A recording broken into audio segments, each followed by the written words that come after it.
Hello विद्यार्थी मित्रों, અત્યાર સુધીમાં આપણે જે બધું જોયું એ બધું વિદ્યુત ભારો વિશેનું બેઝિક હતું. હવે કથા વાર્તા બધી પૂરી અને આપણા ચેપ્ટર 1નું જે મેઇન મેથેમેટિકલ પોર્શન છે એ હવે સ્ટાર્ટ થાય છે. બહુ જ મહત્ત્વના ક્વેશ્ચન્સ છે અને એકબીજા સાથે રિલેટેડ, એટલે કન્ટિન્યુઅસ ધ્યાન આપવાનું છે. તો આપણો 12th ક્વેશ્ચન છે, કુલંબનો નિયમ સમજાવો. મિત્રો, કુલંબ નામના વૈજ્ઞાનિકે આ સૂઝબૂઝથી અને થોડુંક પ્રાયોગિક રીતે આ નિયમ તારવેલો છે. એ બે વિદ્યુત ભારો વચ્ચે લાગતા વિદ્યુતીય બળ વિશેનો નિયમ છે કે આવા બે બિંદુવત અને સ્થિર વિદ્યુત ભારો લઈએ તો આ કુલંબના નિયમની આ એક મર્યાદા છે કે એ બિંદુવત અને સ્થિર વિદ્યુત ભારો માટે જ સાચો છે. મોટું વિદ્યુત ભાર વિતરણ હોય એના માટે એક અલગ સિસ્ટમ છે, એની વાત પછી કરવાની છે. તો આવા બે બિંદુવત અને સ્થિર વિદ્યુત ભારો છે. ધારો કે એમના મૂલ્યો Q1 અને Q2 છે, જેને માન કહેવાય છે. એમની વચ્ચેનું અંતર ધારો કે R છે. તો આ બંને વચ્ચે લાગતું વિદ્યુતીય બળ કેવું હોય એ કુલંબનો નિયમ દર્શાવે છે કે બે બિંદુવત સ્થિર વિદ્યુત ભારો વચ્ચે પ્રવર્તતું બળ એ વિદ્યુત ભારો વચ્ચેના અંતરના વર્ગના વ્યસ્ત પ્રમાણમાં હોય છે. એટલે F ચલે છે 1/r² હોય છે અને બે વિદ્યુત ભારોના માનના ગુણાકારના સમપ્રમાણમાં હોય છે. એટલે કે F ચલે છે Q1 × Q2 હોય છે અને એ બે વિદ્યુત ભારોને જોડતી રેખા પર લાગે છે.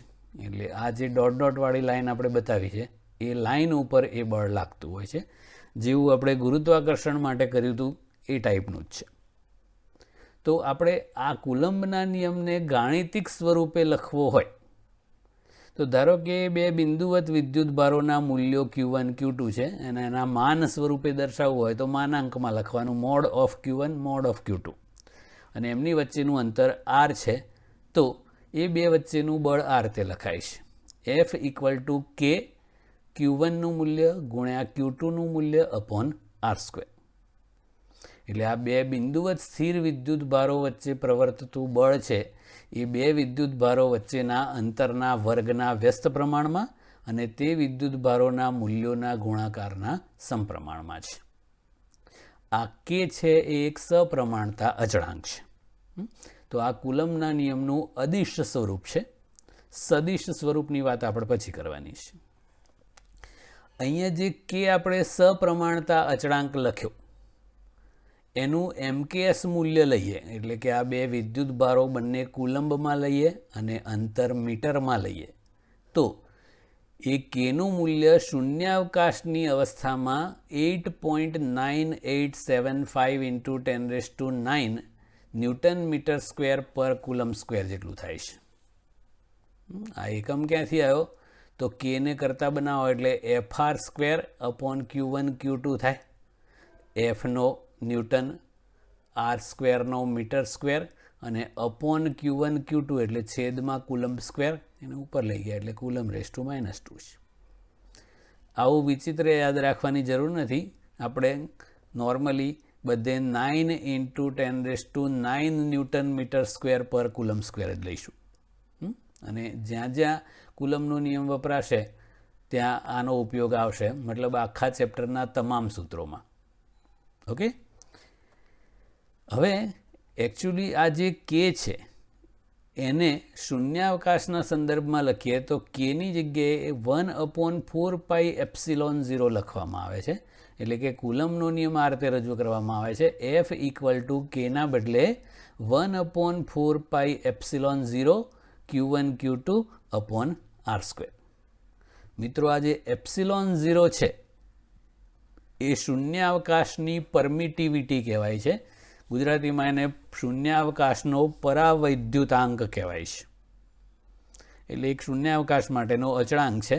તો એનું મૂલ્ય છે 8.854 × 10⁻12 coulomb square /newton metre square. Kના એકમનો વ્યસ્ત કરી દેવાનો.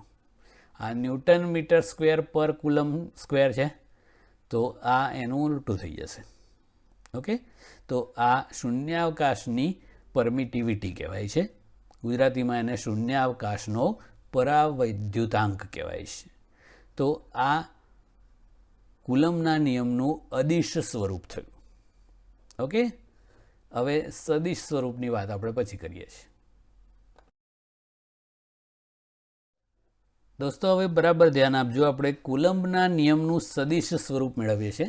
ક્વેશ્ચન છે, કુલમ્બના નિયમની સદિશ સ્વરૂપમાં રજૂઆત સમજાવો અને બળના સંદર્ભમાં એક કુલમ્બની વ્યાખ્યા કરવાની છે.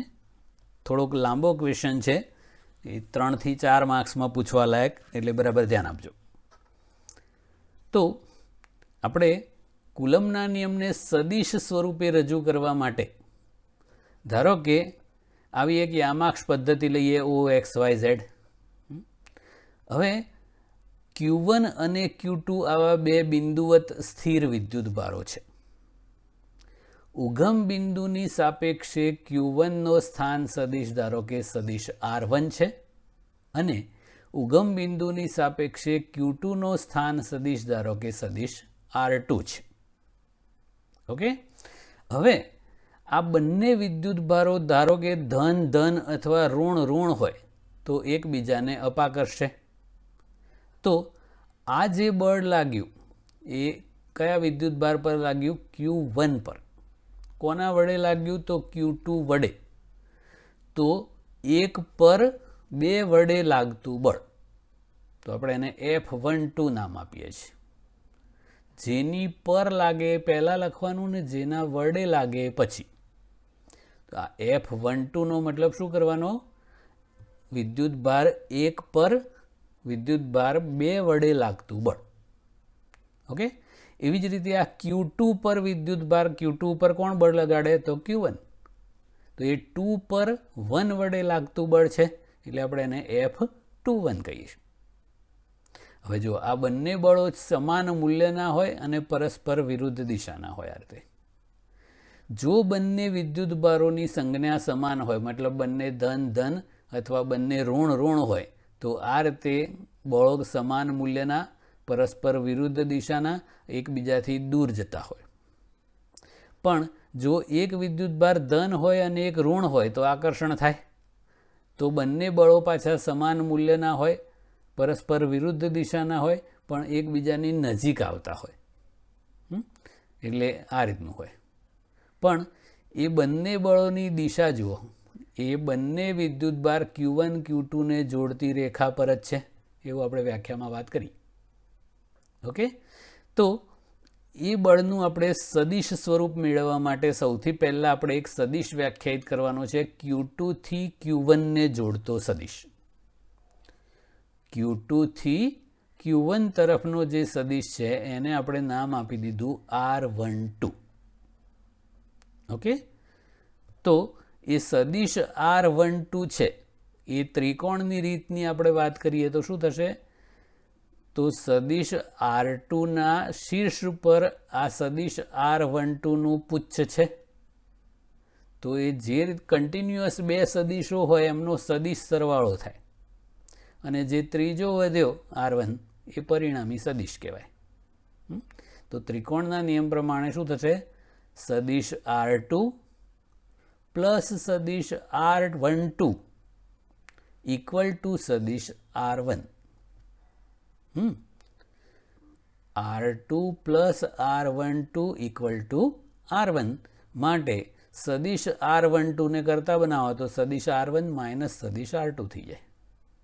સદિશ R12 ઇક્વલ ટુ સદિશ R1 પ્લસ સદિશ R2. ઓકે, અને જો આવો ઊંધો સદિશ વ્યાખ્યાયિત કર્યો હોત 1 થી 2 તરફનો, Q1 થી Q2 તરફનો, તો એનું ઊંધું નામ આપી દે R21 નામ આપી દેવું પડે. તો પછી આવું થાય, સદિશ R1 પ્લસ સદિશ R21 થાય ઇક્વલ ટુ R2. એટલે સદિશ R21 equal to R2 minus R1 થાય.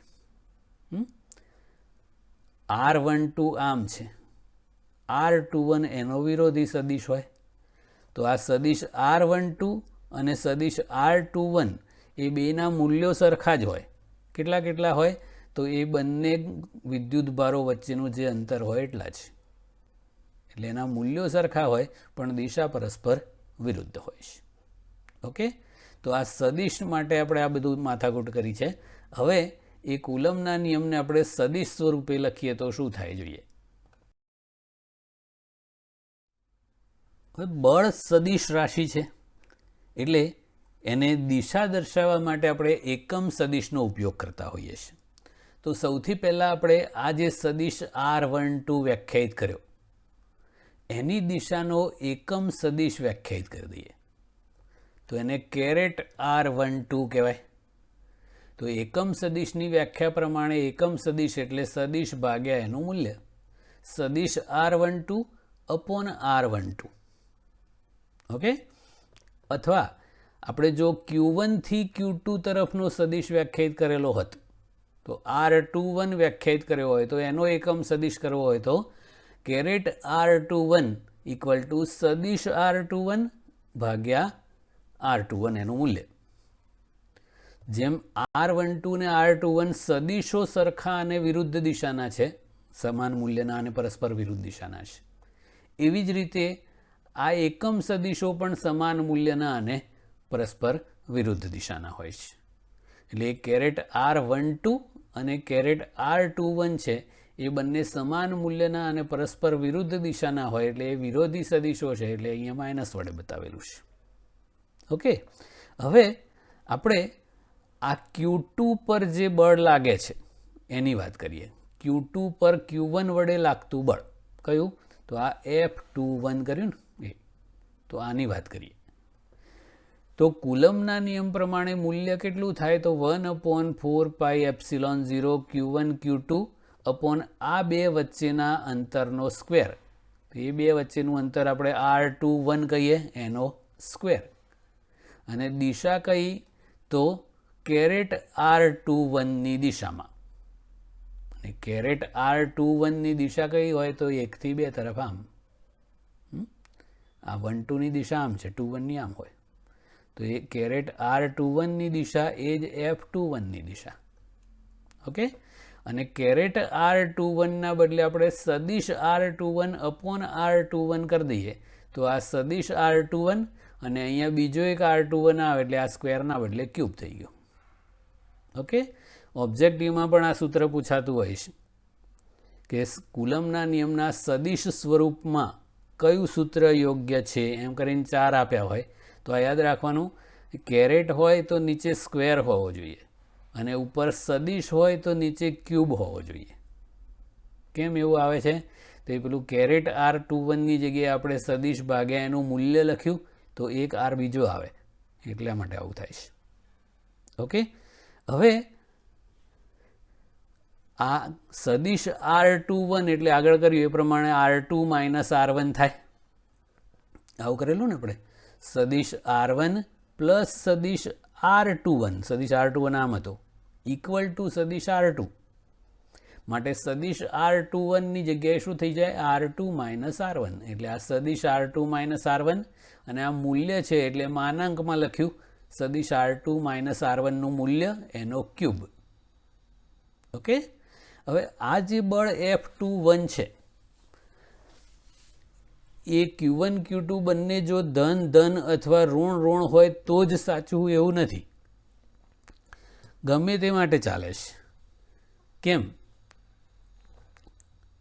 જો બંને સજાતીય વિદ્યુત ભારો હોય એટલે કે બંને ધન ધન હોય અથવા બંને ઋણ ઋણ હોય તો R21 ની દિશા Q1 થી Q2 તરફ છે અને F21 ની દિશા પણ એમ જ છે. તો આ બેની દિશા સેમ જ હોય. પણ જો બંને વિજાતીય વિદ્યુત ભારો હોય, એક ધન અને એક ઋણ, તો આકર્ષણ થાય ને. તો R21 ની દિશા આમ હોય અને આકર્ષણ બળ એટલે આમ હોય ને, એટલે વિરુદ્ધ હોય. ઓકે, એટલે એ બે પરસ્પર વિરુદ્ધ દિશાના હોય એટલે આ F21 છે એની દિશા 2 થી 1 તરફ હોય એટલે કે કેરેટ R12 ની દિશામાં હોય એટલે ઉલટાઈ જાય.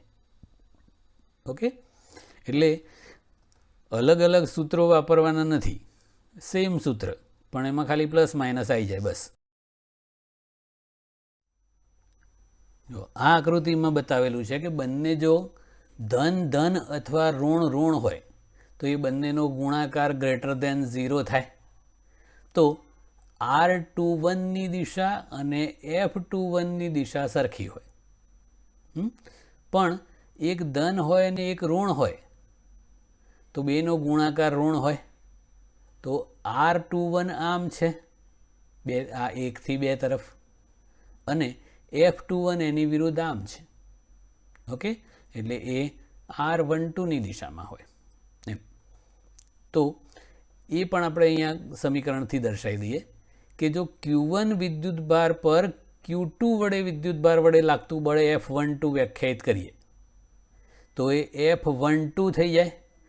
મૂલ્ય 1/4πε0 Q1 Q2 upon R12 square caret R12 થઈ જાય. હવે એ F12ની દિશા છે એ અને F21ની દિશા છે એ પરસ્પર વિરુદ્ધ છે. એ ધન ધન હોય તો એ વિરુદ્ધ છે, ધન ઋણ હોય તો એ વિરુદ્ધ છે. એટલે કે F21 અને F12 પરસ્પર વિરોધી સદિશો હોય. એટલા માટે આવું લખી શકાય કે સદિશ F12 ઇક્વલ ટુ માઇનસ સદિશ F21 હોય. તો બંને વિદ્યુત ભારો વચ્ચે લાગતું જે કુલંબીય બળ છે એ સમાન મૂલ્યનું હોય પણ પરસ્પર વિરુદ્ધ દિશાનું હોય અને એ બંનેને જોડતી રેખા પર હોય. આમ તો આવું જ ન્યૂટનનો ગતિનો ત્રીજો નિયમ પણ હતો ને, કે ક્રિયાબળ અને પ્રતિક્રિયાબળો સમાન મૂલ્યના અને પરસ્પર વિરુદ્ધ દિશાના હોય છે. તો આમાં Q1 વડે Q2 પર લાગતું બળ અને Q2 વડે Q1 પર લાગતું બળ એ બે મૂલ્યો સરખા હોય પણ દિશા પરસ્પર વિરુદ્ધ હોય. એટલે આવું સદિશ F12 ઇક્વલ ટુ સદિશ માઇનસ F21 કહેવાય. એટલે આ ત્રીજા નિયમ સાથે સુસંગત છે એવું કહેવાય. હવે અત્યાર સુધીમાં આપણે જે ચર્ચા કરી એમાં આ બે વિદ્યુતભારો Q1 અને Q2ની વચ્ચે શૂન્યાવકાશ હોય એવો કિસ્સો આપણે લીધેલો છે. એટલા માટે અહીંયા આપણે શૂન્યાવકાશની પરમિટિવિટી ε0 વાપરીએ છીએ. જો બે વિદ્યુતભારો વચ્ચે બીજું કોઈ દ્રવ્ય મૂકવામાં આવે, શૂન્યાવકાશ સિવાયનું કોઈ માધ્યમ હોય, તો પરિસ્થિતિ અલગ થઈ જાય છે. શું થાય એની વાત આપણે પછી કરીએ છીએ, પણ આ શૂન્યાવકાશ માટે અહીંયા ε0 શૂન્યાવકાશની પરમિટિવિટી વાપરવાની છે. ઓકે, હવે આપણે કુલંબની વ્યાખ્યા કરવી છે. તો કુલંબના નિયમ પ્રમાણે F equal to K Q1 Q2 upon R square છે. તો Q1 અને Q2 બંને વિદ્યુતભારો સમાન મૂલ્યના લઈએ, ધારો કે Q. બે વચ્ચેનું અંતર 1 મીટર લઈ લઈએ અને એમની વચ્ચે લાગતું બળ છે એ 9 × 10⁹ ન્યૂટન લઈ લઈએ. એટલે આ K જેટલું છે. તો એ સૂત્ર પ્રમાણે F 9 × 10⁹, આ K 9 × 10⁹, Q1 Q2 સરખા એટલે Q સ્ક્વેર અને આ R સ્ક્વેર 1 મીટરનો સ્ક્વેર થઈ જાય. તો એ Q1 અને Q2ના જે મૂલ્યો હોય એ એક કુલંબ છે એવું કહેવાય. તો એ વિદ્યુત ભારના એકમ કુલંબની વ્યાખ્યા અર્થે કરેલી છે કે એક કુલંબ એ એટલો વિદ્યુત ભાર છે કે એટલા જ મૂલ્યના બે વિદ્યુત ભારો હોય એને શૂન્યાવકાશમાં 1 મીટર અંતરે મૂકતા એમની વચ્ચે 9 × 10⁹ ન્યૂટનનું અપાકર્ષણ બળ લાગે તો એ બંને વિદ્યુત ભારો 1 કુલંબ મૂલ્યના છે એવું કહેવાય.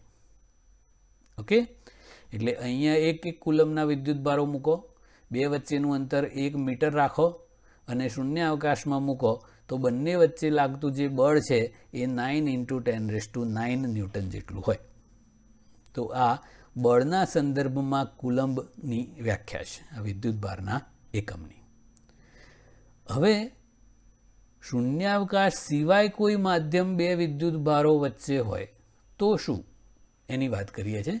જો કે એ આપણે ટેક્સ્ટબુકમાં નથી આપ્યું કારણ કે એની બધી ડિટેલ ચર્ચા ચેપ્ટર 2માં આવે છે, પણ આપણા ઘણા બધા એમસીક્યુમાં એની જરૂર પડે છે, એટલે આપણે એની ચર્ચા કરી દઈએ છીએ. તો મિત્રો, શૂન્યાવકાશમાં બે વિદ્યુત ભારોને મૂકીએ આર અંતરે, તો કુલમ્બના નિયમ પ્રમાણે બળનું મૂલ્ય થાય 1/4πε0 Q1 Q2/r², જ્યાં ε0 છે એ શૂન્યાવકાશની પરમિટિવિટી છે. હવે જો બે વિદ્યુત ભારોને શૂન્યાવકાશના બદલે બીજા કોઈ માધ્યમમાં મૂકીએ તો અહીંયા શૂન્યાવકાશની પરમિટિવિટી વાપરી એવી એ જે તે માધ્યમ હોય એની પરમિટિવિટી વાપરવી પડે, જેને એપ્સિલોન કહેવાય છે. એટલે આ એફ ઇન એની મીડિયમ, શૂન્યાવકાશ સિવાય કોઈ પણ માધ્યમ માટે FM લખીએ બળને. આ શૂન્યાવકાશ માટેનું છે, આ અન્ય માધ્યમ માટેનું. તો શું કરવાનું? તો અહીંયા છે શૂન્યાવકાશની પરમિટિવિટી, તો આમાં જે માધ્યમ હોય એની પરમિટિવિટી વાપરીએ. તો 1/4πε Q1 Q2/r² થઈ જાય. ટૂંકમાં બે વિદ્યુત ભારો વચ્ચેનું માધ્યમ બદલીએ તો બળ પણ બદલાઈ જાય. ગુરુત્વાકર્ષણમાં આવું નહોતું, કારણ કે ગુરુત્વાકર્ષણમાં F બરાબર gm1m2/r² નિયમ હતો. એમાં જે અચળાંક g હતો, કેપિટલ G, એ સાર્વત્રિક અચળાંક હતો, જે કશા પર આધાર ના રાખે. એટલે ગુરુત્વાકર્ષણમાં આપણે સૂર્ય અને પૃથ્વી વચ્ચે પાણી ભરીને ગુરુત્વાકર્ષણ માપીએ કે હવા રાખીને માપો કે શૂન્યાવકાશ રાખીને માપો તો સરખું જ આવે. વિદ્યુતીય બળમાં એવું નથી. વિદ્યુતીય બળ છે એ બે વિદ્યુત ભારો વચ્ચે કયું માધ્યમ પ્રવર્તે છે એની પર પણ આધાર રાખે છે. એટલે અહીંયા જે આ અચળાંક k એટલે કે 1/4πε0 શૂન્યાવકાશ માટે લખતા હતા, હવે અન્ય માધ્યમ માટે હોય તો 1/4πε લખવું પડે. તો આ બંનેનો આપણે ગુણોત્તર કરીએ, આ બે બળોનો, તો F/Fm આ તો ઉડી જશે. આ 1/4πε0 ભાગ્યા 1/4πε, 4π ઉડી જાય અને આ એપ્સિલોન છેદના છેદમાંથી અંશમાં આવી જાય, તો ε/ε0 થયું. આને શૂન્યાવકાશની સાપેક્ષે આપેલ માધ્યમની પરમિટિવિટી કહેવાય છે. શૂન્યાવકાશની સાપેક્ષે આપેલ માધ્યમની પરમિટિવિટી એટલે એને રિલેટેડ પરમિટિવિટી ε/r કહેવાય છે, અથવા એને કેપિટલ K વડે દર્શાવાય છે, જેને આપેલ માધ્યમનો ડાઇલેક્ટ્રિક અચળાંક કહેવાય છે. ડાઇલેક્ટ્રિક અચળાંક. ઓકે, તો આપણે એપ્સિલોનની જગ્યાએ ε0 × K લખી શકીએ. તો અહીંયા એપ્સિલોનની જગ્યાએ ε0 K લખી નાખો, તો 1/4πε0 Q1 Q2/r² અને છેદમાં K, તો 1/4πε0 Q1 Q2/r² એટલે તો આ F પોતે, અને ભાગ્યા K આવ્યું પાછું.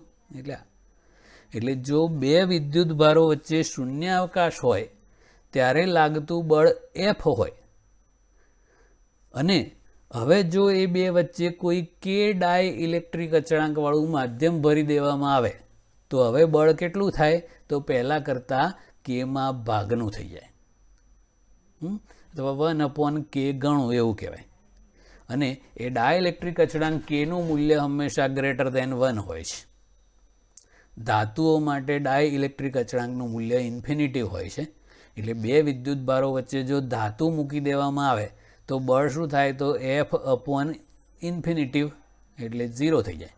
એટલે બે વિદ્યુત ભારો વચ્ચે બળ લાગતું બંધ થઈ જાય. ડિટેલમાં બધું ચેપ્ટર 2માં આવશે કેમ એવું થાય. ઓકે,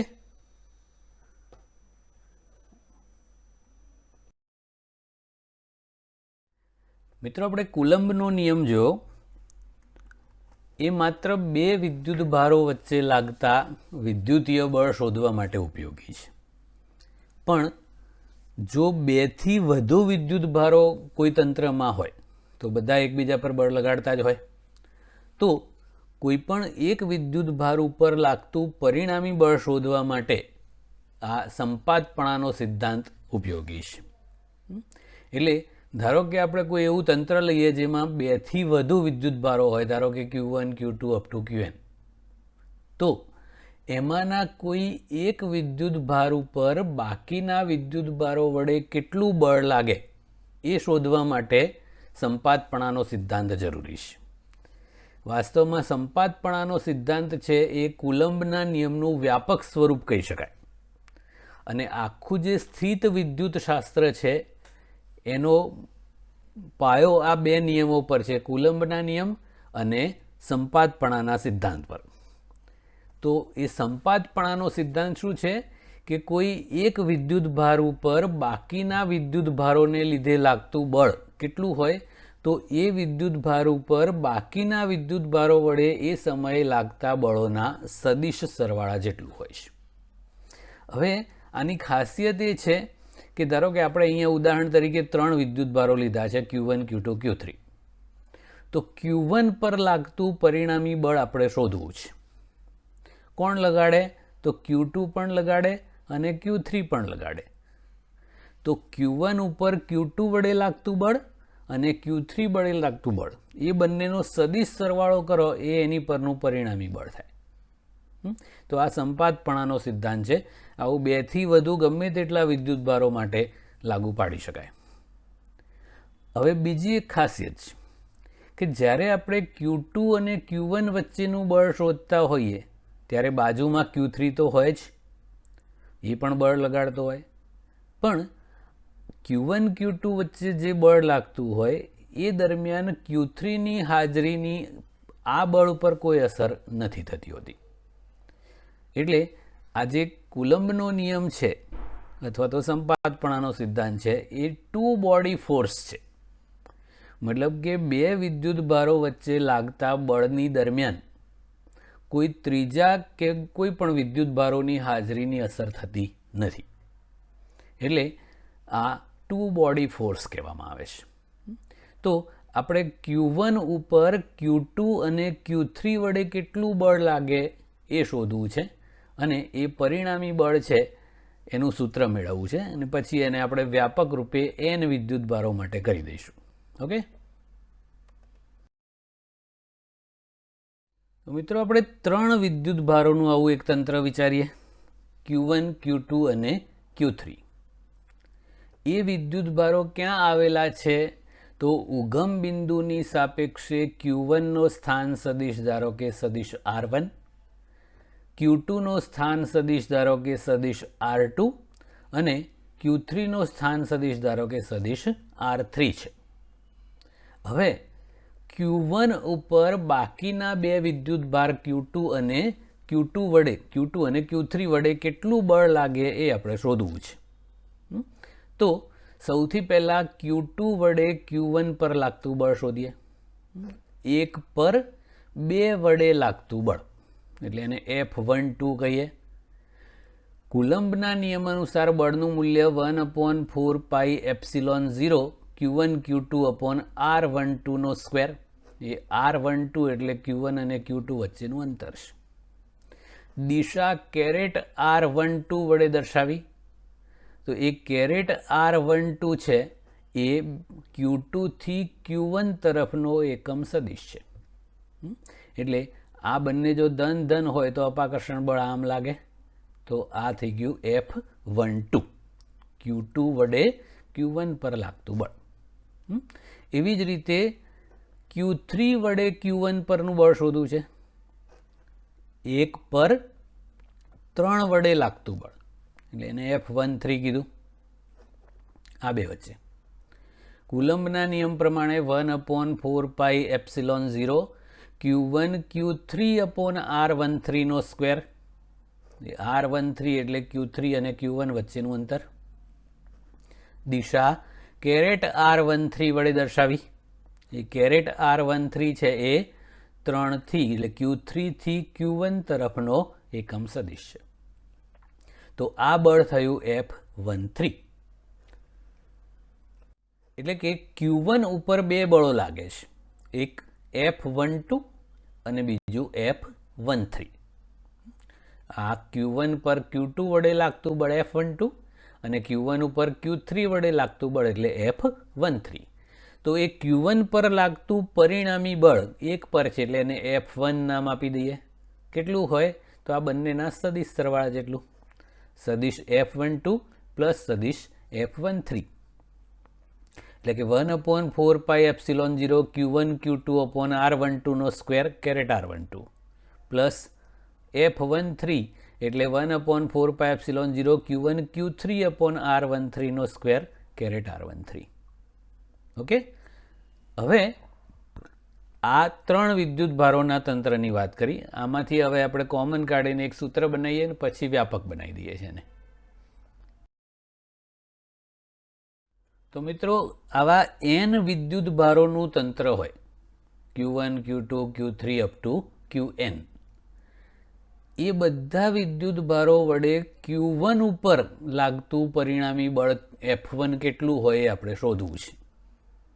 તો Q1 પર Q2 વડે લાગતું બળ એટલે F12, Q1 ઉપર Q3 વડે લાગતું બળ એટલે F13 અપ ટુ Q1 ઉપર Qn વડે લાગતું બળ એટલે F1n કહેવાય. તો એ બધાનો સદિશ સરવાળો કરો એટલે પરિણામી બળ થઈ જાય. તો અગાઉ કર્યું એ પ્રમાણે 1/4πε0 કોમન કાઢી લીધા આપણે.